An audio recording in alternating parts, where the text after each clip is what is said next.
The problem is this. I never hear any of the 27 talking about the Ukraine. The only one talks about the Ukraine. The only one is the United States, right? And they're always telling Russia, don't go in, don't go in, don't go in. Let's have World War III, don't go in. But why isn't Germany talking about it? And why aren't countries that surround the Ukraine, they don't even talk about it. At some point, folks, we have to get smart. And believe me, we will have the strongest military this country ever had.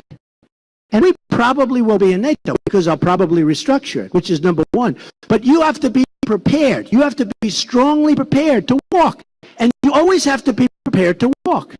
And if we say to Japan, we need help, you have to help us because we can't continue to lose a fortune defending you. You have to be prepared to walk. You have to be prepared. And that doesn't mean I want them to arm, but it's possible. You know, there's a group of people, very smart people, that say maybe it's a lot better for us if Japan pays their own way, they arm and they take care of North Korea instead of us taking care of it, right? You know, you can make that case. You can make that case. But the first case will be this, a phone call. We have to talk. This is Germany, Japan, South Korea. South Korea! Every time I buy thousands of television sets a year, every time I buy television, it comes out of LG, Samsung, comes out of South Korea, right? They make a fortune. They make the ships of the world. They're great. It's fantastic. Hi, we have to talk. What? Listen, we have 28,000 soldiers on your border between you and this maniac in North Korea. And we're losing a fortune on this deal. We can't continue to lose like this. We can't. And I'll have to say, probably, nope, we can't make that deal. And we'll have to walk. I'll get a phone call the next morning. Saudi Arabia, as an example. I don't believe they'd be there without us, okay? You know, there would have been all sorts of problems. And whether it was during the Kuwait War, you know, when all of a sudden people started running over there and they left and we had our great Marines, boom, boom, boom, and that was the end of that, right? When Iraq was doing a whole big thing. So Saudi Arabia wouldn't be there. Saudi Arabia will pay. I mean, more than any of them. They'll pay. But you may actually have to leave the negotiation for a little while. You may actually have to say, I'm sorry, but we can no longer defend you. You're making $1 billion, meaning you're still making a lot. You're making all this money. You've got trillions of dollars in your funds. Trillions. But we can no longer take care of you. But you have to help us out. Now, if you help us out, we will continue. But, I mean, you have to help us out. Now, folks, let me just, I'm representing you. I get nothing out of this. Believe me, I get nothing. Whether we represent anybody on anything, there are a lot of people that represent Saudi Arabia. There are a lot of people that have companies in Saudi Arabia. There's a lot of things going on here. That's the problem. But it's not good for the United States. Somebody said these politicians are really stupid. I said, no, they're not. He said, what do you mean? They're so stupid. Why would they make a deal like this? I said, because they have no choice. Because they have interests that own their company. It was a very bad deal made recently. And it was with a company. And everybody was saying, oh, these politicians are so dumb. I said, no, they're not. They're smart. They got a lot of campaign contributions from that company, came through that lobbyist. I mean, that's what it is. It's what it is. With me, it's just going to be straight. I don't care. I don't want any money. I don't want anything. I don't want any more money.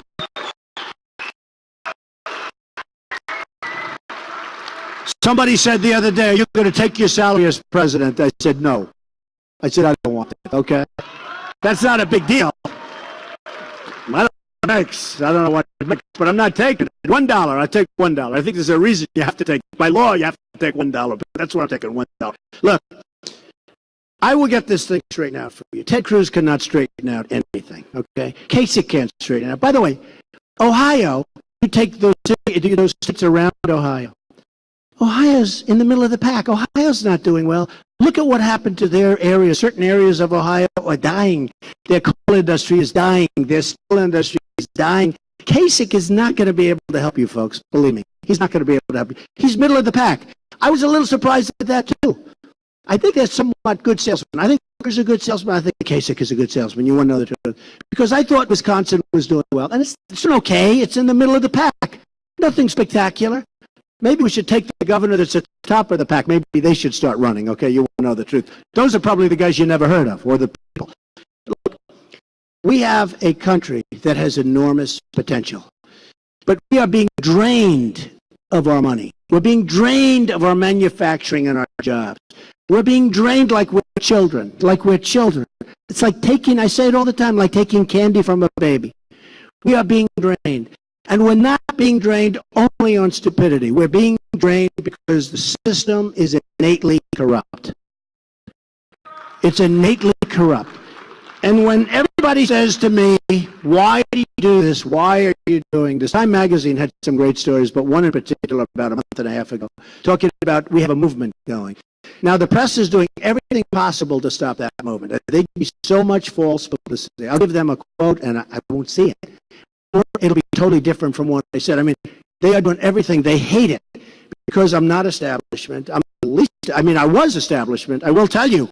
Well, June 15th, I was like, I gave $350,000 to the Republican Governors Association. I was a big contributor and contributed to everybody. As a world-class businessman, I contribute to everybody. I had everybody liked me, right? That's part of the thing. Everybody has to like you. But I was part of the establishment not so long ago. I never thought in a million years I'd be talking as a politician. I never thought. I still can't think of myself as a politician. I don't want to think of myself as a politician. But I'm a messenger. But we've had a messenger for you because you're tired and you're angry and you're upset. And the story in Time magazine said it. They're angry. But you're not angry people. And I'm not an angry person. I'm not an angry person at all. You are not angry people, but you're angry when you see what's happening to your jobs. You're angry.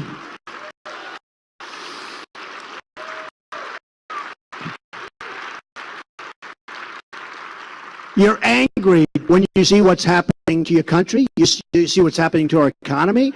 You're angry when Mexico is taking all of our businesses and China is taking our businesses and Vietnam is hot as a pistol right now. Take a look at that one. That's the new hot one. And I have the greatest negotiators in the world. This is what I do. I know the best in the world. I know some that are totally overrated. I know some that you never heard of that are better than all of them. Carl Icahn endorsed me. Great Carl Icahn, great guy, tough guy, smart guy. Let him negotiate with China. Believe me, you won't have the deal that we have, where we lose $500 billion a year on trade. 500.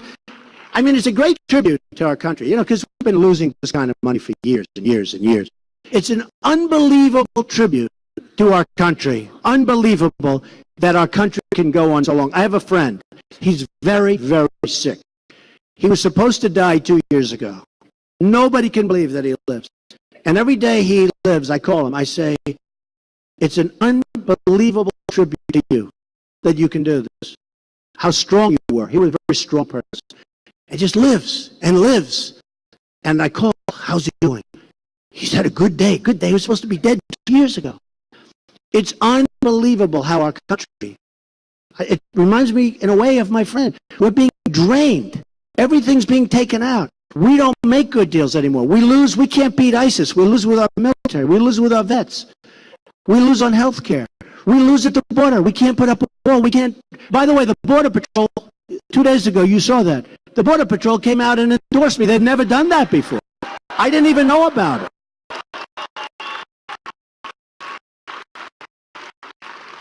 And they tell me in Wisconsin that I'm very, very strong in certain areas, but in certain areas, the city areas, I'm not doing well. And I'm not doing well because nobody knows my message. They were giving misinformation. I just took out a radio ad. I took out a radio ad because it's called misinformation. These crazy talk show hosts who I dealt with, I call, hello, do you know I'm for anybody but Trump? I said, I didn't know that. Go ahead. What's your question? I don't care. Actually, anybody that listened to it, I don't think he's a very smart guy. And anybody that listened to it, I had a couple of people that you were great on that show. I said, oh, he was rough. He's just another person, frankly, But I will tell you, I called 4 or 5 shows, and they were in that same group. And I didn't say, I'm not going to call the next one. I think anybody I called, many of those people are going to be Trump. But a lot of the people here you're getting misinformation. Because my tax plan, those taxes far lower than anybody else. They said if Trump gets in, he's going to raise taxes. If I'm not going to raise taxes, I'm going to lower. Because if I don't lower taxes, this country's going to come up with the highest taxation in world. But they were giving misinformation into the city areas. I mean, really, like Milwaukee, I mean, they were giving big misinformation. They were saying just the opposite. They must have gotten their information from Lion Ted Cruz. But they were giving misinformation. I'm going to save Social Security. Ted Cruz is going to cut the hell out of Social Security. Kasich is going to cut the hell out of Social Security, going to cut the hell out of Medicare. I'm going to save you Medicare. I'm going to save you Social Security because I'm going to bring in so much money with what I save militarily by us defending all of these countries and by renegotiating trade deals. But they don't say it. So what I did is I took a radio commercial. I did it myself. I did a cheapo. Guy comes into my office. I said, I'm going to cut taxes more than anybody else. I'm going to this. I'm going to, it took me a few minutes. I did a quick radio commercial. We put it on now. Because there's such lying in this world of politics. It's a terrible thing. And it's wonderful to be able to afford where you can actually do something about it. A lot of people can't do it. A lot of people can't do it. They don't have the money to go out and do a commercial to sort of refeed properly the misinformation that's being given. So I can just tell you this. I can just tell you this. This is going to be, I hope, a really important day for you. I have no doubt about it. You're going to remember this day. More importantly, you're going to remember Tuesday. If you can get to the polls and vote for Trump, again, why am I doing it? I'm doing it to make America great again. I'm doing it for that reason. I'm doing it for that reason. And we need your help because we need the people. That's why I'm here. Because I have some areas where it's going to be like 90%, they love Trump. And I said, folks, do you mind if I come here and say, because I need the help because you've been given so much false information. But look, we are going to do a job that's going to make you so proud of this morning and frankly going to make you so proud, more so on Tuesday. You're going to say it's the single greatest vote you've ever made. And I will tell you, we're going to start winning again. We're going to win on trade. We're going to win with the military. We're going to knock the hell out of ISIS. You're going to have a great country. We're going to bring jobs back to Wisconsin. And you're going to bring a lot of jobs, but good jobs, not bad jobs. Good jobs, real jobs. We will have Apple, and we will have other companies like Apple making their products in the United States instead of China, Vietnam, and all over the world. Believe me. Believe me. So, it's a great honor to be with you. I hope that on Tuesday you get out and you vote for Trump. And if you're not going to vote for Trump, don't vote. All these politicians. No, these phony politicians. These phony, they get out and they say, no, you have to get to vote. And if you're not going to vote for me, please, it's so important as the American experience, go out and vote for whoever you want to vote for. Sarah might have said that over the years. I don't know. I doubt it. But let me tell you something. If you're not going to vote for me, don't vote, okay? Very simple. If you are, you have to get out and vote. And here's the bottom line.